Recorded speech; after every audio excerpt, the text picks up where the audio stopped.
తింటే గారెలే తినాలి, వింటే భారతమే వినాలి. నమస్తే ఫ్రెండ్స్, మహాభారతం 25వ ఎపిసోడ్కి స్వాగతం. కాండవ దహనం సూపర్ డూపర్. శ్రీకృష్ణుడు బామర్దులు ఇద్దరూ కలిపి కాండవ దహనాన్ని చేస్తారు. అద్భుతమైన సినారియో, మంచి వీడియో పడ్డది 25. చాలా హ్యాపీగా ఉంది. ఇలాగే 100 రోజుల వరకు కంటిన్యూ అవ్వాలి. మీ ఆశీర్వాదం కావాలి. ఫస్ట్ ఒక లైక్ కొట్టండి, చాలా బాగుంటుంది, ఇంట్రెస్టింగ్ ఉంటుంది. గ్రాఫిక్స్ విజువల్స్ మామూలుగా ఉండవు, హైలైట్. ఓకే, అయితే సుభద్ర అర్జునులు పెళ్ళి అయిపోయాక ఇంద్రప్రస్థానానికి బయలుదేరతారు. వీళ్ళు బయలుదేరితే అర్జునుడు అంటారు, అదేంటి ద్రౌపదీదేవి ఉంటుంది, నాకు చాలా భయం, మనకు పెళ్ళి అయిందని చూసిన ఇద్దరిని ఒకేసారి చూస్తే ఏదైనా అనొచ్చు, ముందు నువ్వు వెళ్ళాలి, అందరినీ బటర్ కొట్టి అంటే అచ్చికి బుచ్చికలాడి మచ్చికి చేసుకో, తర్వాత నేను ఎంట్రీ అవుతాను, అప్పుడు బాగుంటుంది అంటది.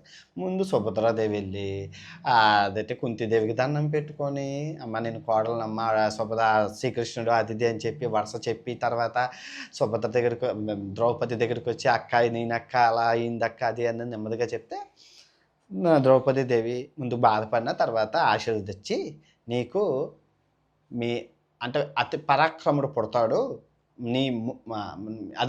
నీ భర్త కంటా మించిన కొడుకు పుడతాడు అని ఆశీర్వదిస్తుంది. అయిపోతుంది అంటే అర్జునుడి కన్నా పవర్ఫుల్ పుడతాడని అవుతుంది.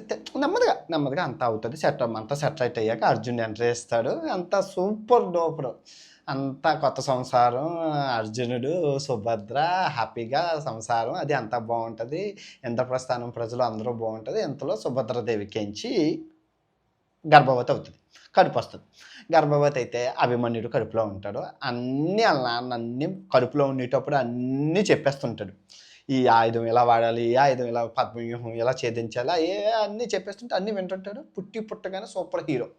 ఆయన పుట్టాడని తెలిసి అంటే బలరాముడు, వాళ్ళ అన్నయ్య బలరాముడు, శ్రీకృష్ణుడు, తర్వాత వాళ్ళ తల్లిదండ్రులు ఏది వసుదేవికి అంటారు కదా, వాళ్ళందరూ ద్వారక నుంచి సారి నాగలు నట్రాలు మరి వస్తారు, శుభముహూర్తం అని చెప్పి అందరూ వస్తారు.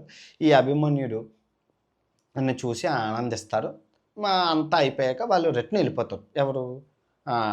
అదటి బలరాముడు, వాసుదేవి వాళ్ళు. కానీ శ్రీకృష్ణుడు ఉండిపోతారు, ఎందుకంటే బావ అంటే ఇష్టం, అర్జునుడు అంటే చాలా ఇష్టం, అందులో మేనలుడు, అందరూ హ్యాపీగా ఉన్నాం, ఇక్కడ ఉండిపోతే ఇంతలో ద్రౌపదీదేవికి కూడా 5 పిల్లలు పుడతారు. 5 పిల్లలు ఎలా పుడతారు? ధర్మరాజుతో ఒక బాబు, భీముడితో ఒక బాబు, అర్జున్తో ఒక బాబు, నకులులతో ఒక బాబు, సహదేవుడితో ఒక బాబు. వాళ్ళ పేర్లు కింద మీరు కామెంట్ చేయండి. ఓకే, ద్రౌపది వీళ్ళు పక్కన వాళ్ళ పిల్లలు కింద కామెంట్ చేస్తే నేను పిన్ చేస్తాను. ఓకే, అయితే మొత్తం ఇంద్రప్రస్థానం కలకలలాడుతుంది. పిల్లలు, భార్యలు, రాజులు, తర్వాత ప్రజలు సుఖ సంతోషాలతో హ్యాపీగా ఉంటారు. ఇంద్రప్రస్థానం ప్రజలు అంటారు. సిచ్యువేషన్స్ అన్నీ సూపర్ డూపర్గా ఉంటాయి. అయితే అభిమన్యుడు శాస్త్ర విద్యలు, ధనుర్వేదాలు అన్నీ నేర్చుకుంటాడు ఒక గురువు దగ్గర, ప్రయోజకుడు అవుతూ ఉంటాడు.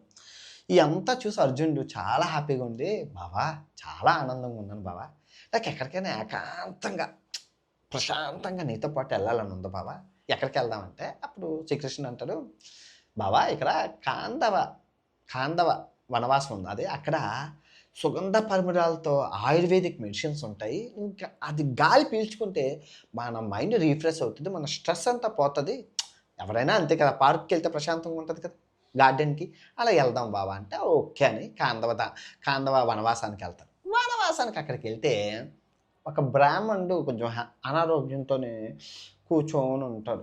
వీళ్ళిద్దరిని చూడగానే నమస్కరించి, నాకు ఆకలి వేస్తుంది, నా ఆకలి మీరు తీరుస్తారా అంట.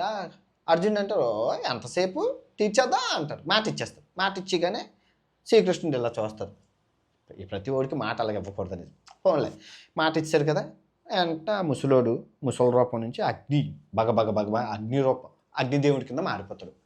అగ్నిదేవ మీరేంటి ఎక్కడంటే ఏం లేదు, నేను ఆ కాండవ దహనాన్ని దహించాలి, కాండవ వనవాన్ని దహించాలి అంటే, శ్రీకృష్ణుడు అంటే దహించేయండి అంటే, కాదు ఇక్కడ ప్రాబ్లం ఏమొచ్చిందంటే, నేను కాండవ వనాన్ని కాలుస్తుంటే ఇంద్రదేవుడు మొత్తం డిస్టర్బ్ చేసేస్తున్నాడు, ఎందుకంటే ఇంద్రదేవుడు ఫ్రెండ్ నాగరాజు అక్కడ ఉన్నారు, సో తక్షకుడు నాగరాజు తక్షకుడు అక్కడ ఉన్నాడు, ఆ వనవాసంలో నివసిస్తున్నాడు. సో వాళ్ళ ఫ్రెండ్ కాబట్టి ఫ్రెండ్ని కాపాడడం కోసం ప్రతిసారి ఇంద్రుడు వచ్చి ఇదంతా చేస్తున్నాడు, ఇబ్బంది పడుతున్నాడు, నాకు అందుకు అవ్వట్లేదు, నాకు మీ హెల్ప్ కావాలి అంటే అసలు శ్రీకృష్ణుడు అర్జునుడు చూస్తూ అంటారు. అర్జునుడు అంటాడు, అసలు మీరు ఎందుకు కాంధవ వనవాసాన్ని కాల్చాలనుకుంటాను? Right point. మనం ప్రతి ఒక్కరు సహాయం అడిగే ముందు ఎందుకు ఏమిటని అడగాలి. అది అడిగారు కదా అని ఇచ్చేస్తే ఏమో నువ్వు ఇచ్చిన డబ్బులతో అది ఏదైనా పిచ్చి పని చేస్తే ఆ పాప నీకే చుట్టుకుంటుంది. ఎవరైనా సహాయం అడిగేటప్పుడు ఎందుకు, ఏమిటి, అసలు ఏ అవసరం అని అడగాలి. నేను డబ్బులు ఇస్తే ప్రతి పైసా లెక్క చూపించమని అంటాను. ఇప్పటికీ ఎంతో దానం చేశాను కానీ ప్రతి దానికి లెక్క నా దగ్గర ఉంది, ఇచ్చిన దానికి. అయితే అర్జునుడు అనేసరికి అప్పుడు అగ్నిదేవుడు చెప్తాడు, పూర్వం వాసుకి అయిన రాజర్షి శివుణ్ణి ప్రార్థించి 100 సంవత్సరాలు యజ్ఞం చేశారు, హోమం చేశారు. ఆ హోమం యజ్ఞంలోని అలాగే నెయ్యి కంటిన్యూస్గా 100 సంవత్సరాలు ఎత్తే నాకు నెయ్యి తిని అజీర్తి వచ్చింది, నాకు వ్యాధి వచ్చేసింది అరక్క. దానికోసం బ్రహ్మదేవుడి దగ్గరికి ట్రీట్మెంట్ వెళ్ళాడు. అగ్నిదేవుడు ఎవరి దగ్గరికి వెళ్తాడు? బ్రహ్మదేవుడి దగ్గరికి వెళ్తాడు. బ్రహ్మదేవుడు కాందవ్వానం కాల్చమని అన్నారు, ఆయుర్వేదిక్ మెడిసిన్స్ ఉంటాయని. ఎక్కడ చూస్తే ఇంద్రదేవుడు నా రాగం తీరేటట్లు లేదు అంటే, అమ్మయ్య మంచిదే, తప్పులేదు. ఒక మెడిసిన్ ఇప్పుడు మనం చెట్టు ఆయుర్వేదిక్ మెడిసిన్ రాసుకుంటే అమ్మో అంటున్నాం ఏంటి? అంతే కదా, తప్పే. అయితే అర్జునుడును శ్రీకృష్ణుడు అంటారు, అగ్నిదేవ మేము ఏ ప్రాబ్లం లేదు, ప్రాబ్లం వల్ల మేము విహారానికి వచ్చాం, సరదాగా పిక్నిక్ వచ్చాం మేము తిరగడానికి. నువ్వు చూస్తే ఇప్పుడు అర్థం చేయమంటున్నావు, ఆయుధాలు ఎక్కడి నుంచి ఉంటాయి? ఆయుధాలన్నీ అక్కడెక్కడో ఉన్నాయి కర్మాగారంలోనంటే, ఏం కంగారు పడకండి, మీకు నేను ఆయుధాలు ఇస్తానని చెప్పి అగ్నిదేవుడు పవర్ఫుల్ రథం, ఆంజనేయ స్వామి ఉండే రథాన్ని బహుకరణగా ఇస్తాడు, పవర్ఫుల్ రథం. తర్వాత గాంధీవం ధనస్సు ఇస్తారు. ఈ గాంధీవం ప్రపంచంలో శక్తివంతమైన ధనస్సుల్లో మన కర్ణుడి దగ్గర విజయధనస్సు చాలా పవర్ఫుల్, పరశురాముడు ఇస్తారు. కానీ దానికి మించింది కాదు ఇది, కానీ మించింది. ఎలాగండి అంటే, ఈ గాంధీవానికి ఉన్న పవర్ఫుల్ ఏంటంటే, అవతల వాడికి చిన్నోడు అనుకో దీనికి చిన్నగా పవర్ ఉంటుంది, అవతలోడు పెద్దోడు అనుకో పెద్ద పవర్ అవుతాడు, అవతల వాడు అసలు శక్తివంతమైన ఇంకా శివుడే వచ్చాడు అనుకో ఆ పవర్ అంతా ఇక్కడికి వచ్చేస్తుంది. అంటే ఆ పర్సన్ బట్టి గాంధీవం పవర్ పెరిగిపోతుంటుంది. ఇప్పుడు మీకు అర్థమైందా? సో కర్ణుడు విజయధనస్సు కన్నా ఈ ధనస్సు తక్కువే, కానీ కర్ణుడు వచ్చేటప్పుడు దీనికి పవర్ పెరిగిపోతుంది. అర్థమైందా ఇప్పుడు? సో అటువంటి గాంధీవం వస్తారు. అమ్ముల పొదిలో బాణాలు వేయడానికి నాన్ స్టాప్ బాణ గుర్తిస్తారు. అంటే నువ్వు 1 మిలియన్, 10 లక్షలు, 20 లక్షలు, 30 లక్షలు ఎన్ని వేసినా ఇక్కడ తరిగిపోవు. అక్షయ బాణగుత్తి ఇస్తారు. బాణగుత్తి 3 గిఫ్ట్లు ఆయనకి ఇచ్చేసాక ఇప్పుడు శ్రీకృష్ణుడికి సుదర్శన చక్రం, పవర్ఫుల్ సుదర్శన చక్రం, తర్వాత ఒక గద ఇస్తారు. సో ఆయుధాలు ఇచ్చాను కదా, మీ పనికి ఆరంభించండి అంటారు. నమస్కరించి, అగ్నిదేవ మీకు మాట ఇస్తున్నాము, ఎవడొచ్చినా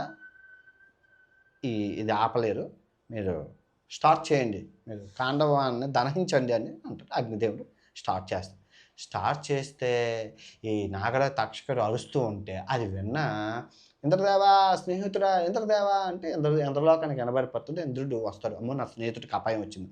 అక్కడ కొడుకు కన్నా ముందు స్నేహితుడు కదా ఇంపార్టెంట్. తప్పు చేస్తుంటే కొడుకు తెలియదేమో అనుకుని ఐరావతం మీద కోపం మీద వచ్చి ఇంద్రుడు అర్జున్తో యుద్ధం చేయడానికి ఫిక్స్ అయిపోతాడు. నా స్నేహితుడు ఇంపార్టెంట్, నా స్నేహం అలాంటిది, నా స్నేహం మిత్రమా అనుకొని వస్తాడు. వస్తే ముందు వర్షం వేస్తే ముందు స్నేహం ముందు హెల్ప్ అవుతుంది కదని చెప్పి వర్షాన్ని సృష్టిస్తారు. దట్టమైన మబ్బుల్ని ఇంద్రదేవుడి దగ్గర అన్నీ ఉంటాయి. వర్షం సృష్టిస్తే ఆ వర్షానికి అడ్డుగా అర్జునుడు బాణాలు, అన్లిమిటెడ్ బాణాలు అన్నాను కదా, బాణాలన్నీ వేసి ఒక పైన వర్షం పడకుండా గొడుగులాగా అంబ్రెల్లాగా గోడ కట్టేస్తే ఈ గోడలోని తక్షకుడు ఎక్కడికి వెళ్ళిపోతారో తెలియదు. కానీ తక్షకుడు భార్య వాళ్ళ బాబు ఉంటాడు, బాబు వాళ్ళ అమ్మ తోకొట్టుకొని ఎగిరిపోతుంటే ఆకాశంలోకి. అంటే పాములకి రెక్కలు ఉంటాయి, వీళ్ళు నాగలోకంలో. అయితే ఈ అర్జున్ చేసే బాణం ఒకటి వాళ్ళ అమ్మకి తగిలి చచ్చిపోతుంది. కానీ బాబు ఒక్కడు అమ్మ అంటుంటే ఇంద్రదేవుడు పాప బాబుని కాపాడి తీసుకెళ్ళిపోతాడు. ఆ బాబే అర్జున్ని చంపడానికి కురుక్షేత్రంలో వస్తాడు. మర్చిపోకండి, ఈ మాట గుర్తుపెట్టుకోండి, కురుక్షేత్రంలో ఈ బాబు వస్తాడు. చాలా బాగుంటుంది అర్జున్ని చంపడానికి. ఎలా కాపాడారని అప్పుడు చెప్తాను కురుక్షేత్రం వచ్చేటప్పుడు. అయితే ఇలాగా అంతా నడుస్తున్నప్పుడు ఇంకా ఓవర్‌గా యుద్ధం అంటే హోరాహోరీ అయిపోతుంది. దిక్కులు, అగ్నిపర్వతాలు, భూమి కంపించడం అన్నీ చేస్తే ఆకాశ దేవుడు ఉంటాడు కదా! ఎప్పుడు ఆకాశం నుంచి సందేశం వస్తది కదా! ఆ ఆకాశ దేవుడొచ్చి అంటే ఎప్పుడు ఏ కన్‌ఫ్యూజన్ వచ్చినా ఆకాశ దేవుడొచ్చి అంటాడు, "వాళ్ళిద్దరూ ఎవరు అనుకున్నావు ఇంద్ర? నరనారాయణులు. నువ్వు వాళ్ళని ఎదిరించి నిలగలవా? అవ్వదు సంభవం. నరనారాయణులు. వదిలేసేయి. యుద్ధం ఆపేసేయి" అనగానే అప్పుడు ఇంద్రుడికి అర్థమైపోయి వచ్చి, "నాన్న నీ యుద్ధం అద్భుతం. తండ్రిని మించిన కొడుకువయ్యావు" అని చెప్పి వెళ్తూ కొన్ని అస్త్రాలు ఇచ్చి వెళ్ళిపోతాడు. అదేంటి అస్త్రాలు ఇచ్చి ఇప్పుడు నువ్వు మీ నాన్న దగ్గరికి వెళ్ళావు, నాన్న బాగున్నావా అది ఇది అంటే 2 కొట్టాడు. నువ్వు ఏడుస్తున్నావు అని చెప్పి మళ్ళీ బాధపడతావని చెప్పి చాక్లెట్లు ఇస్తారా? ఆ రోజుల్లో చాక్లెట్లు ఎక్కడున్నాయి? ఇంద్రుడి దగ్గర ఉన్నవి అస్త్రాలే ఇచ్చాడు. నాన్న జాగ్రత్తగా ఈ అస్త్రాలు దాచుకొని కొన్ని రకాల అస్త్రాలు ఇచ్చేసి వెళ్ళిపోతాడు ఇంద్రుడు. అయిపోతాడు. ఇక్కడ ఈ కాండవనాన్ని దహించి వేసేస్తారు. దహించి వేసేస్తే అంతా కథ సమాప్తం. హ్యాపీ. ఆ తక్షకుడు ఎక్కడికి పారిపోతాడు. ఆకాశ దేవుడు చెప్తారు కదా, తక్షకుడు పారిపోయాడు, నువ్వేం చేయలేవు, గో హెడ్ అని.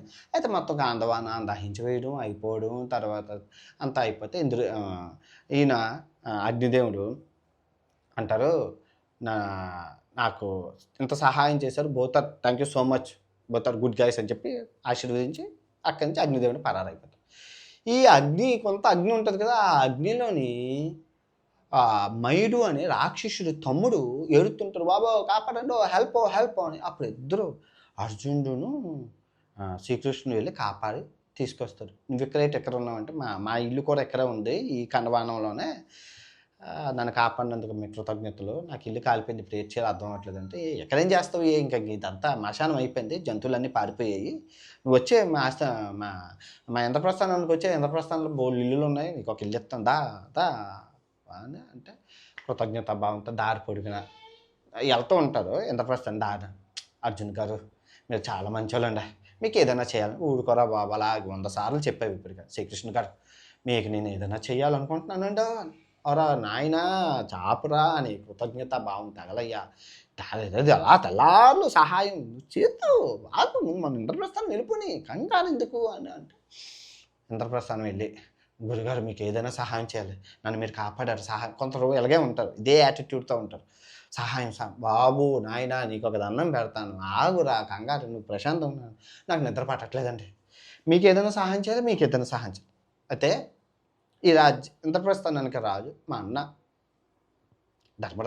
ధర్మరాజు గారికి నువ్వేం చేయాలనుకుంటున్నావో చెయ్యి, మాకు మహేసభ లేదు, మహేసభ సృష్టించంటే ఇంకా సాయం అడగడమే కానీ ఈ ప్రపంచం ఈ ముల్లోకాల్లో లేనటువంటి మహేసభను సృష్టిస్తాను, నా టాలెంట్ చూపిస్తాను, అవకాశం ఇచ్చారు కదా మామూలుగా ఉండదు, కానీ ఈ మైడ్ అయితే చూపిస్తాను, మైడ్ పేరు ప్రపంచం అంతా చెప్పుకోవాలి, ఇంకా తొల్ల కొట్టేసి మీసాలు మిలేసి వజ్రాలు వైదూర్యాలు మాహిదిగాలు అంటే మ్యాజికల్ పర్సన్.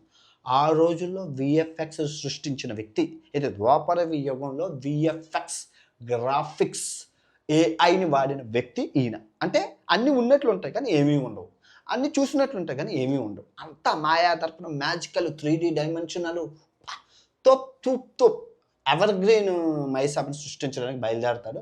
మొత్తం సముద్రాలు, మొత్తం ప్రపంచాలన్నీ నిలిగి అన్ని స్ఫటికాలు, వజ్రాలు, గోమేతకాలు, నవరత్నాలు, కనకపుష్యరాగాలు, బాబా రంగు అనేది ప్రపంచంలో ఎక్కడుందో అన్నీ తీసుకొని వస్తారు. ఇంద్రజిత్తులు మంద్రజిత్తులు అన్నీ తెచ్చి మహేసభని ప్రపంచంలో అసలు ఈ భూమి మీద ఈ ముల్లోకాల్లో లేనటువంటి మహేసభను సృష్టిస్తారు. ఛాన్స్ ఇచ్చాడు కదా, సృష్టించగానే మొత్తం శ్రీకృష్ణుడు బాబా ఎంత బాగుందిరా నాయన, నేను ఎక్కడ ఉండిపోతానని గోల. తర్వాత అర్జునుడు అబ్బా కళ్ళు తెరిపోతున్నాడు, మైడా నువ్వేదో కామన్ మ్యాన్ అనుకున్నాను, ఇంత టాలెంట్ నీలో ఉంటుంది అనుకుని ఇంకా పంచపాండవులు అందరూ ఇంప్రెస్ అయిపోతారు.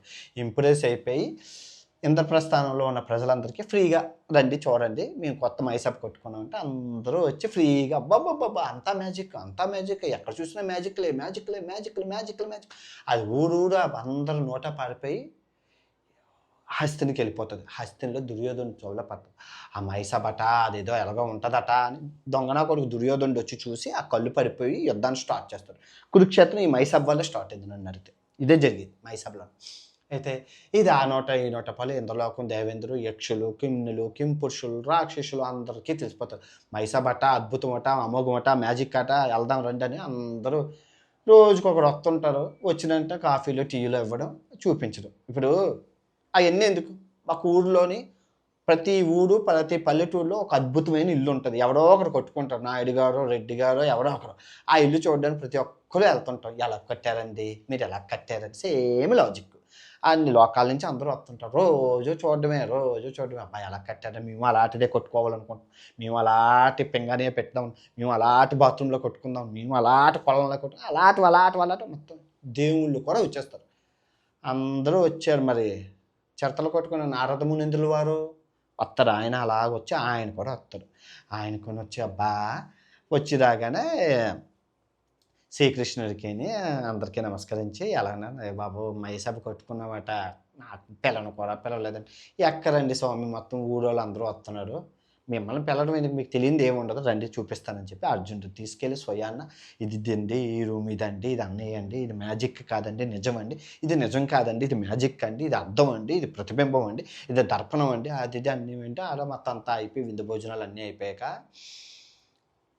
ఆయన వెళ్తూ ఒక మాట చెప్తాడు. ఎవ్వరికీ చెప్పరు.